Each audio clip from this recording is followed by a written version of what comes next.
what makes Charlie tick in terms of how do you start your day? How do you ground yourself?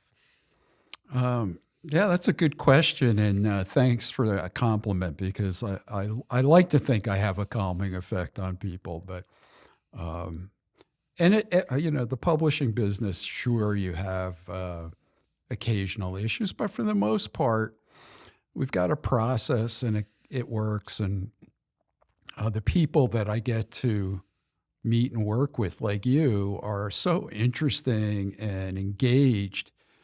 That helps. But I start my day. The first thing I do is I do like 10 exercises, which are mostly stretching, but include some yoga and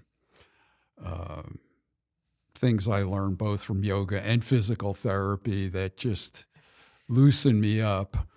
Um, then I always like, even if it's in the winter, to step outside for a few minutes. I live in the country. It's quite pretty there.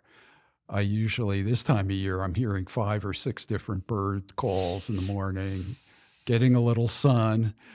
And then I go to I have an office in my house, so I go upstairs and I'm religious, obsessive about writing a journal entry every morning. And that really, really sets my mind in the right place. Maybe in part I'm tapping into my unconscious mind at that point, but and I just write what's in my head, what I'm thinking about. I've read an interesting book recently called The Story of Alchemy about prompts for journaling.